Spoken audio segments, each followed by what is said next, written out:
वह कार्यकर्ता सम्मेलन को संबोधित करते हुए बुलंदशहर के सियाना पहुंचे बसपा के पश्चिमी यूपी प्रभारी शमसुद्दीन राइन ने भाजपा और सपा पर जमकर जुबानी बाण चलाए। शमसुद्दीन ने कहा कि 2012 में सत्ता पर काबिज होने के लिए सपा ने पर्दे के पीछे से भाजपा के गठबंधन कर लिया था, क्योंकि दोनों दल जानते थे कि अगर बसपा आगे भी सत्ता पर काबिज रही तो यूपी में अन्य दलों का संहार हो जाएगा।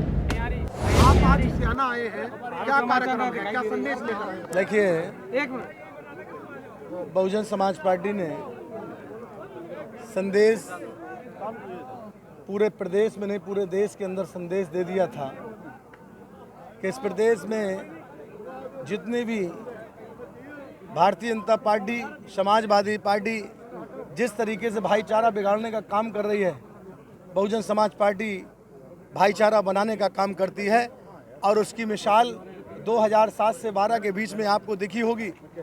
आज जिस प्रकार यहाँ हम आए हैं, एक दिवसीय कार्यकर्ता सम्मेलन के मौजूद हुए हैं। आज यहाँ सियाना विधानसभा में प्रभारी के रूप में और प्रभारी के साथ साथ जब नोटिफिकेशन जारी होगा, चुनाव जब यहाँ होगा, तो यहाँ का प्रभारी प्रत्याशी भाई पंडित सुनील भारद्वाज जी को यहाँ घोषित किया गया है। माननीय हमारी राष्ट्रीय अध्यक्ष बहन कुमारी मायावती जी के आदेश अनुसार मैं उन्हीं का संदेश लेकर आए थे और संदेश हमने आपके बीच में सुनाने का काम किया। अभी बहुजन समाज पार्टी 2022 में खुद को कहां खड़ा देख रही है? बहुजन समाज पार्टी वो रीढ़ है, जैसे आपके शरीर में रीढ़ की हड्डी होती दिखती नहीं है और काम पूरे शरीर को संभाले रहती है, ऐसे ही बहुजन समाज पार्टी है कि दिखती नहीं है लेकिन पूरे अपने मिशन और मूवमेंट को, अपने नौजवान को, अपने वर्कर को संभाल के रखती है और हर तरीके से आवाज़ बुलंद करती है। आपने एक बात कही थी, समाजवादी पार्टी ने किसान, नौजवान, मुसलमान को गुमराह किया, क्या था वो बताइए। देखिए, मैं तो स्पष्ट कह रहा हूँ कि जब 2012 में अखिलेश जी चुनाव रथ यात्रा निकाल के गए, जैसे अभी निकाल रहे रथ यात्रा, पहले उन्होंने कहा था किसानों से कि हम तुम्हारा कर्जा माफ़ कर देंगे और तुम्हारा लाइट पानी हम फ्री दे देंगे। किसी किसान का कर्जा माफ़ नहीं किया 2012 से 17 के बीच में, ना ही कर्जा माफ़ हुआ, ना ही लाइट पानी फ्री दी।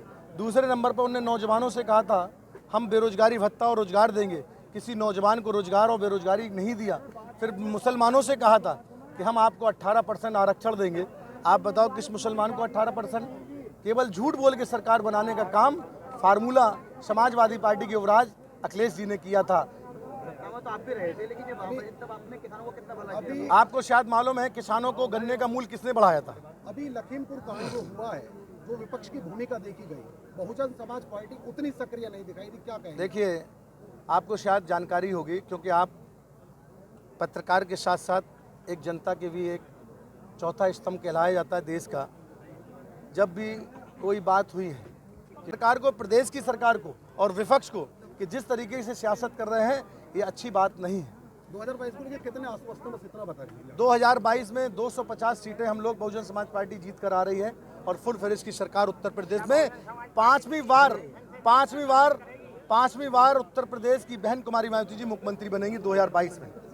सत्ता में आ पाए तो आप क्या करेंगे? सत्ता में आ पाए तो आप क्या करेंगे? सत्ता में गठबंधन तो हम लोग, गठबंधन वो लोग कर रहे हैं जो कमजोर अपने आप को समझ रहे हैं। बहुजन समाज पार्टी हमेशा मजबूत है, मजबूत रहेगी।